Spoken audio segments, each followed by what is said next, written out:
Thank you for joining us on the Winning at Selling podcast. I'm Bill Hellkamp of Reach Development Systems, and with me is Professor Scott Plum of the Minnesota Sales Institute. What is the difference between information, knowledge, and wisdom? How important is good judgment on a daily basis? What makes you more successful than others? What has the greatest influence on the purchasing process? If you are interested in hearing more, stay tuned as Bill and I discuss the importance of specialized knowledge and other cool ideas on episode 495 of the Winning at Selling podcast.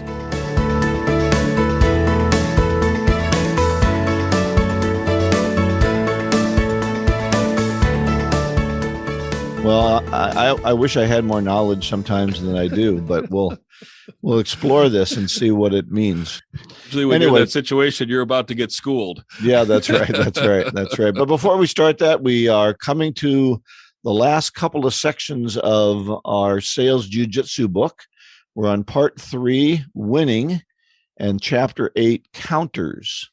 So I think the best way to describe this for people who've been in sales a long time is it is overcoming objections, dealing with the stalls and the objections that customers can come up with. You think your sales finished, but boy, I'll tell you, prospects can back out at any moment or make a demand that, they want a little extra discount or a little extra this and that, and it can put the whole program in jeopardy. So you need to know how to handle the objections that are going to arise, right? Right, exactly. And I think, like they brought up in the book, is the best way to handle an objection is before it comes up, or to be prepared for it when it does come up. And I really like how they talk about these objection counters that you end up creating so that you're prepared for them when they do come up. An objection database, I guess they call it. Yeah, and I think that's good. I think it's good to know what those top 10 objections are. And as you said, try to deal with them during the process. That does not mean they won't come up again.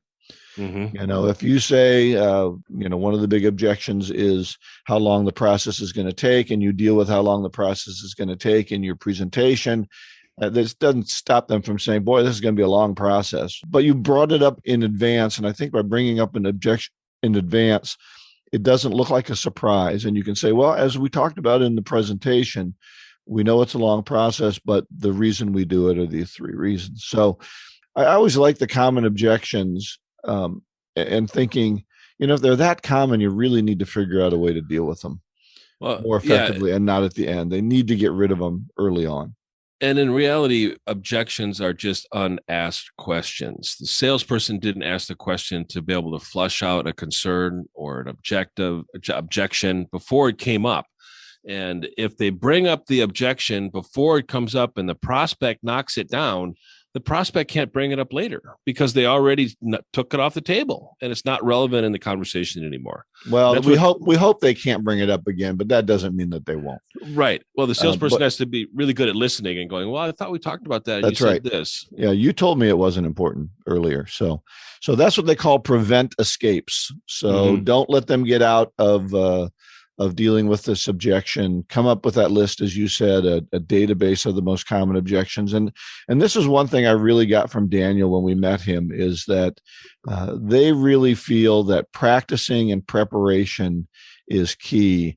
And these objections are things they're going to go over again and again and again. So as a salesperson, you don't look like a deer in the headlight when you get this objection. You know not only the objection, but the 3 or 4 points that you want to make to overcome it. So practicing again on a regular basis is going to make you a better salesperson. Never practicing and just going out and winging it all the time, you're just not going to get that much better. Yeah. I love the saying that professionals practice in private, and we need to be able to prepare for objections in private. Well, we're not in front of a prospect. One thing they brought up in this chapter is the importance of getting testimonial videos by customers, and the customers dealing with the objections that they had and reasons why they were hesitant to proceed. But in the end, they felt that it was a good investment and a good use of time. And the customers took the objection off the table, which is really great. Yeah, I think any kind of testimonial work you can do says there's other people who had to pay for this privilege, and they really like the work that we've done for them. So I think that's very valuable. All right. The second area they call counter escapes. And these are kind of some of the counters they want to talk about, using incentives to get them to sign now. And that is really why I hold on to incentives till the negotiation. We talked earlier, I believe it was last week or the week before, about putting some incentives in early. And I even mentioned I like to hold on to those in my back pocket. Terms, a lower, not a discount. I don't like to discount, but it might be terms in my business. It might be, I'm going to give you an extra half hour, session or another coaching session, or I'll do a small presentation for your organization. So things that I can put in to sweeten the pot to get them to go ahead and sign now. So what kind of things do you do with these incentives, Scott? I like to add value versus cut the price. Like you said, you don't like discounts. I don't like discounts. I think discounts erode the value. And I think when somebody's asking for a discount, what they're really saying is that I don't see the value in the price that you're offering right now. Is there a way that we can add more value to justify the price that you're asking me to spend or invest? And like you said, to hold on to them until the end. And I always believe that you don't negotiate with anybody until they're a customer.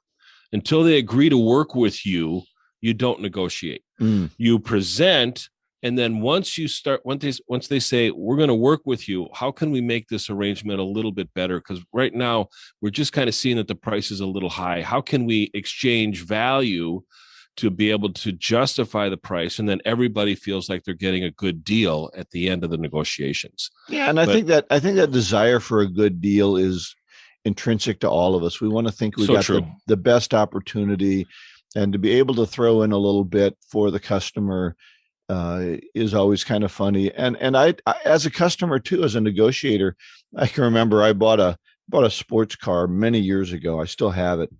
And I was in the middle of the negotiation, and I wanted, they called it a bra. It was a front end cover for the sports car. And I said to the guys, I want you to throw that in at the very last moment. And they said, no, we're not going to do it. So my wife and I got up, said, thanks a lot. Been nice chatting with you. And we walked away. And the sales manager and the salesman came running down the street after us to give us that and close the deal. Well, and that's going to happen sometimes. Somebody's going to test your negotiation. And sometimes you're going to say, no, I don't want to give up a $20,000 deal for a $50 piece of product. And for me, I was asking for a product. They probably sold it for $300 and paid $12 for it. Right. So it wasn't going to cost them that much. So you got to look at what is that value that you want to give, and is it worth losing the deal over? So everybody wants to know where the line is. That's they right. Want to get as much money as they possibly can, and the other person wants to pay as least amount of money as they possibly can. Once you do that, you found the line. Both parties found the line. Well, and my son's looking at houses right now, and one of the things I told him is always be ready to walk away. Exactly. If you're not willing to walk away, you're going to pay their price. And there's more houses on the market. Don't get yourself so absorbed, but they're going to get absorbed. So I know it's going to happen. And it's an emotional choice. I mean, this is a house you're going to live in for many years. Yep. Very, very emotional. All right. Number 3, break resistance. This is when you're going to get that final resistance, like I talked about. I have a coffee mug, Scott, that says salesmanship begins when the customer says no. Yep. And this is what they're talking about. Now the customer has said no, or we want to wait, or we want to do it later. And so what they talk about in this section is not how to move a no to a yes, but can you move a no to a more positive, maybe later? Can I move later to now? But they said, don't tuck your tail and run. This is a sale you've worked for. Fight for this sale. And I think that's really true. Too many salespeople, they hit a strong resistance and then they just fold. Yeah. I like how the authors position this as don't focus so much on your solution. Focus on the problem that the prospect has. And what they're really saying no to is they're saying no to fixing the problem. And not no to you. And that's a different decision that they're making. When I was waiting tables, when I wore a younger man's clothes, in the words of Billy Joel, I would ones that fit. Yeah, exactly. I would coffee my station, and I would go around with a coffee pot, and some people would say no. Now, they weren't saying no to me; they were saying no to the coffee, and I didn't take it personally.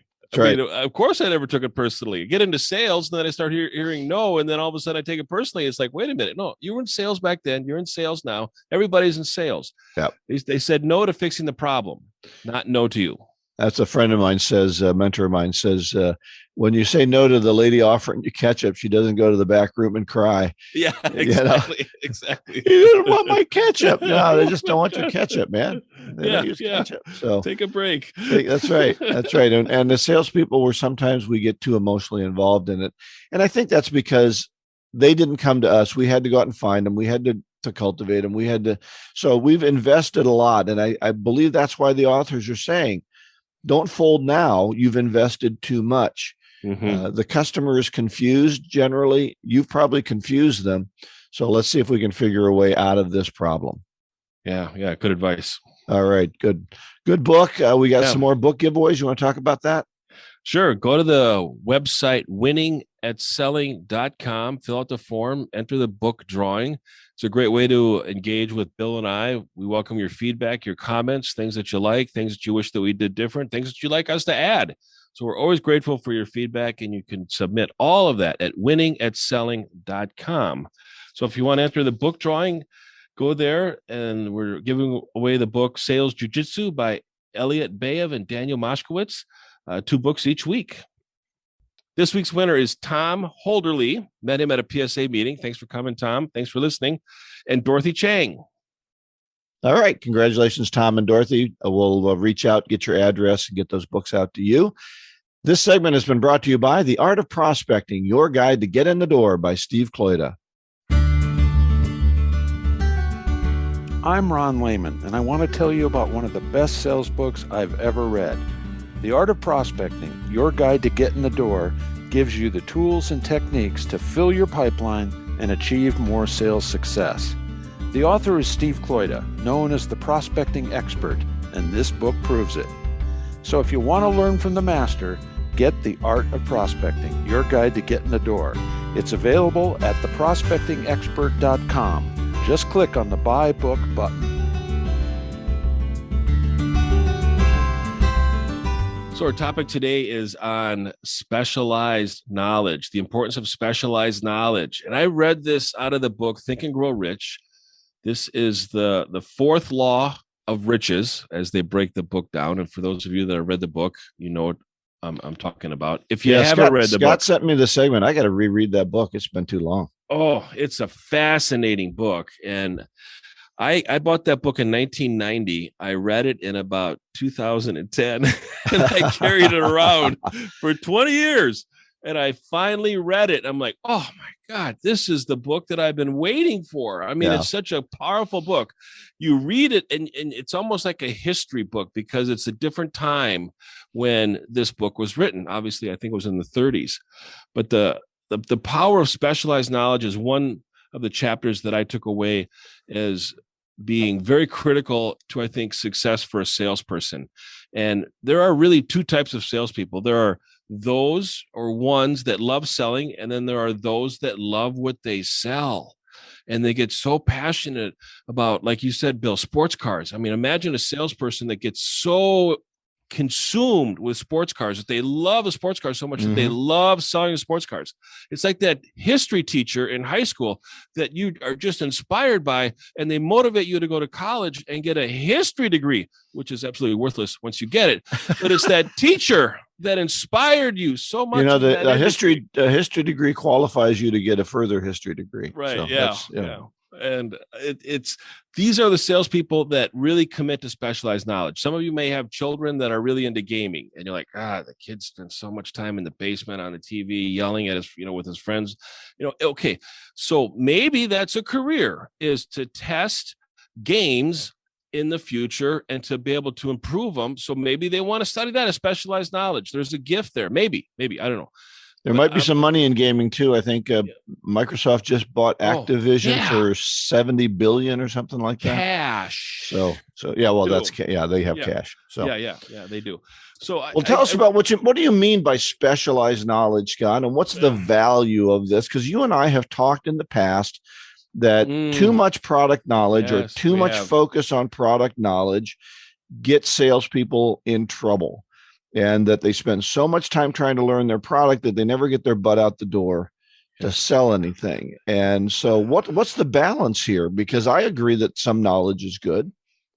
You are a very faithful historian, Bill. I can always rely on you to bring up something that I've said in the past that you disagree with. So that's it. I read Hung by the Tongue. So, I'm going to make sure I focus for you. Okay. So there's really two types of knowledge. One is general knowledge, and the other is specialized. General knowledge, no matter how great in quantity or variety it may be, is of but little use in the accumulation of money. Scott's reading a quote here from the book, and that's always this reading. He's better reading to himself than he is to you. But I wish somebody told me when I was young, when you get a chance to read out loud in class, do it. That's right. I told my younger sisters, I said, girls, you are in school to be a student and you're supposed to be learning. So make mistakes here. Don't be 55 years old and not be able to read something out loud. That's one of my challenges. I admit it. Well, I thought and then that quote is directly from the book, and Scott was kind enough to send me the chapter that he referred to, and I read that last night. And one of the things I thought was really cool about it was he talks so much about it's not the knowledge itself that's important. It's how you use it to control your success. And some people just know a lot. And I think of Jeopardy winners, right? And they've made some money. And I watch them and I think, how the hell do they know all this stuff? Yeah. It's just crazy. And I know a lot of stuff and I'm pretty good at Jeopardy. And these people are just amazing. And they're, some are winning $1 million, and that's fine because that's a game show. But they couldn't use that knowledge in any other way to get themselves ahead, to make their business function. Just because I know all the rivers in Pakistan doesn't mean that I'm going to be able to use that information. So what's the specialized knowledge that we should be gaining to function more effectively in our jobs, in our careers? And in our job as a salesperson, there's two areas that we need to focus on. Number one is the development of sales skills. We need to constantly be learning as salespeople. I'm listening to The Psychology of Selling right now by Brian Tracy on Audible. These tapes came out 30, 40 years ago. It's probably I have them on 8-track. Yeah, it's Nightingale Conant's most popular program, I believe. Most popular program that they ever, it launched Brian Tracy. And I listen to those tapes and I can hear everything that was created after those tapes in the sales books that I read. And it's so powerful to always be learning. And Brian Tracy says, if you don't have a bookcase full of sales books, you're not in sales. He says, if you don't turn your car into a university on wheels by listening to sales tapes, as he said, then you're not in sales. And he's like, that's where I learned it way back then. I've got bookcases of sales books, and they're the greatest sales books, I think, in the marketplace right now. And Bill and I are so grateful when we bring on the authors of the greatest sales books that are available in the marketplace right now. So one area is developing your sales skills. Constantly be developing and changing your sales skills as the market is consistently changing and prospects are changing how they buy, and they're changing the criteria as to how they make decisions.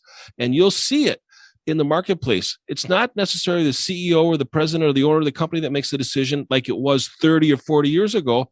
That person has delegated that responsibility onto the people that they've hired and go, you guys own it. You guys make the decision. You guys end up getting the rewards of the benefits and the consequences of the risk and a decision gone bad. That has changed. And that was brought up in the Challenger sale when we've done that book. So you as a salesperson need to constantly be sharpening your sales skills. The other area Scott's going to fall off his soapbox here. I am on a rant. This is my rant. And the other is whatever you are selling. If you need to.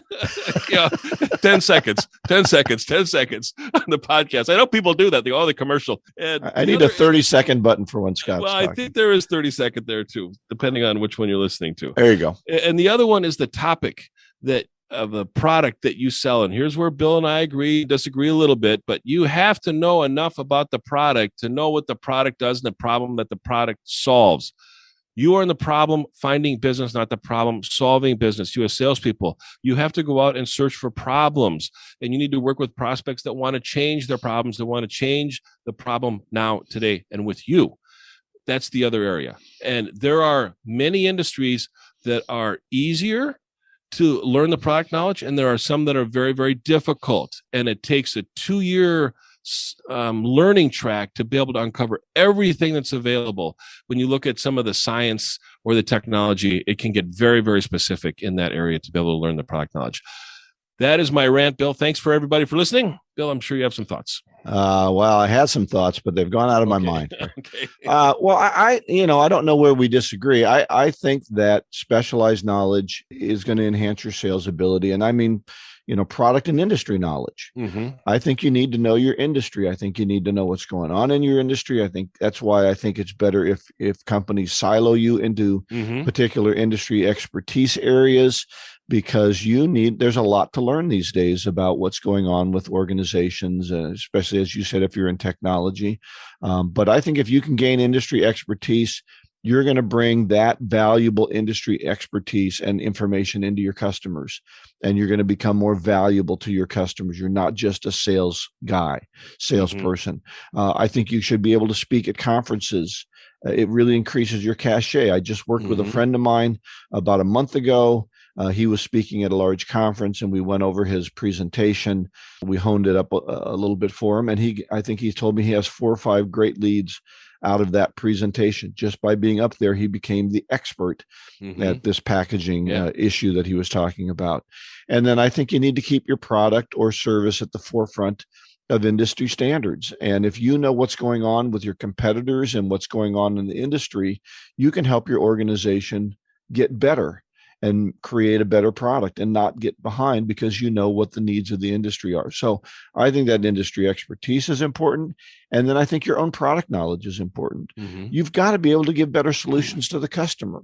Customers I work with, one of the customer I worked with, client I worked with, they had a product for working at height. They had, 6 different davits and 5 different vests you could wear, and all kinds of different lanyards and blocks and tackles and all this different equipment.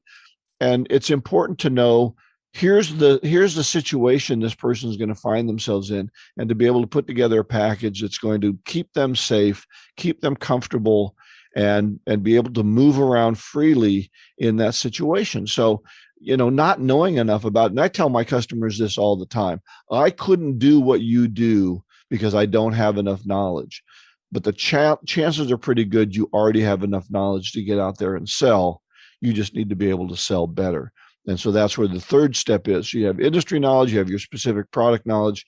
And then, as you said, you need to continue to hone your skills as a salesperson to get better at that. And you, everyone out there, our listeners, you've heard Scott and I do book after book and talk about books that we've read.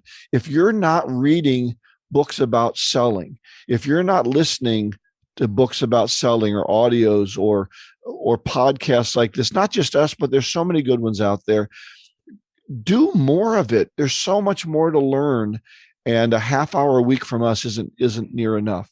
So expand that marketplace that you're listening to out there, and you're going to find all kinds of great ideas in those books and those podcasts. The area where we may disagree, Bill, is on the level of product knowledge. I believe that you need to be able to have enough knowledge about your product or service to be able to start a conversation with a prospect. There are some salespeople that get submerged in product knowledge and they are paralyzed with any selling activity because they feel like they don't know everything that they need to know. And guess what? You will never know as much as you need to know in theory by sitting in your office reading about product knowledge. You need to go out and talk to customers and know what problems your product solves. And when you are able to find the problem based on the information that you know about the product that you sell or the solution, you can bring in a specialist, subject matter expert. They always talk about the SMEs, subject matter expert, into the transaction and the conversation in order to deliver the perfect, best solution possible. But you as a salesperson need to be a bird dog, and you need to be able to create opportunities and leverage the opportunities that you create. Yeah, that's why you need to be able to save your solution and not try to solve their problem in that first meeting. You're asking questions, you're driving the conversation, you're finding out what the needs are, what the problems are. Every technology company that I work with has a technology sales support staff that comes in to either do the presentation or to ask more developed questions or to meet with their technology people to find out what's really going on. So you need to be able, as Scott said, to start that conversation. And then over the years, you'll probably get more knowledgeable, be able to take it a little bit farther each time as you grow. But I think what we're both saying is don't not go out and sell because you don't know everything yet. Right. You need a basic understanding and then go out and start selling, and then you'll really figure out what you need to know, and then you learn it a little bit at a time. I've seen these boot camps that companies put on, 2-week boot camps. 99% of it is product knowledge. And you and I have done training long enough, Scott, to know that they come out learning about 1%. Right. They learn a lot about the solution. They have no idea what problems they solve. Well, they don't even remember what the solution stuff is. There's too much. You can't sit around for 2 weeks and then remember it all when you get into a client conversation. You remember little bits and pieces, and then you have to go back and ask the same questions anyway. So you might as well get started going, figure out what you need to learn, and tell them, listen, I want to go back and talk to some of my experts, and then we'll come back and talk to you some more about what we think the solutions are. Just don't get yourself caught up in this, I need to know everything before I go out and sell. Right. Just in our discussion, Bill, it reminded me of a blog that I wrote titled "You Are Not Being Tested." And I was working with a young man who came out of college with a physiology degree, which I think is studying the body and exercise and stuff like that. And he was not making his quota. And I said, well, let's go through a sales call. And he would tell me what a sales call was like when somebody walked in the store. The sales prospect was asking all kinds of questions. And he was giving all kinds of information. And then they'd say, well, write the best number you can do on a quote on a business card, and we'll come back. And I go, wait a minute, what happened there? And I said, you have to have a mindset. You're not being tested when a prospect walks into the store. Your goal is to find out their interest and motivation on why they want to buy something today. And you need to ask questions to uncover that motivation. So having a mindset, you're not being tested, and playing the role of a salesperson now to find out their interest, motivation, and what is most valuable to them. And that is having enough product knowledge and enough sales skills to be able to get that out of the prospect. Right. And when they ask questions, you answer the questions, but you have to be prepared to ask them a question back with, how many RPMs will this go? And you give them the RPMs, and then you say, now, why is that important to you? Yeah. What does this mean? How are you going to use that? What's that mean to you? And you get them focused on what their needs are and quit talking about specifics. There's some people that they want to compare all the specifics, but they really don't even understand what those specifics mean. So help them, guide them into what those questions, why they're valuable, and how they're going to affect the client, not just give them a number of how hot it gets or what the RPMs are. Yeah. So I'll put a link to that blog in the show notes. Excellent. Well, as we wrap up today, I've got a golden nugget. Scott didn't like it, but that's okay because he doesn't understand it. It's from Estee Lauder. She says, I never dreamed about success. I worked for it. And so Scott doesn't like that because my response is imagination is still important too. Oh, yeah. We got to have a vision board, and we got to dream. I mean, that's where sometimes some of our goals start is by dreaming. But what am I missing, Bill? Well, I think that she dreamed. She's just saying, don't just sit around and dream about it. Right. Don't be a good attitude bum. Don't just have a dream board that you never act upon. The dream is to motivate you to act. It's not the culmination of itself. Imagine yourself with a Corona on the beach is fine, but it's the dead of winter here, so I better get back to work, and then maybe I'll be able to afford to have that Corona on the beach because I've done the work for it. So, yeah, that's a good point, and I see how it's action and behavior comes before attitude. Yeah. Well, it comes with attitude, right? And then, well, I build my attitude a little bit. I go out and do some actions. I have some success. My attitude gets better. It's a positive spiral or a negative spiral that you're in. So how are you going to motivate that spiral action? Yep. Yeah. Good quote. So everything that we talked about is going to be at the website, winningatselling.com, our show notes, and how to contact Bill and I. And again, I want to encourage you to enter our book drawing, Sales Jiu-Jitsu by Elliot Bayev and Daniel Moskowitz. You can enter the drawing there.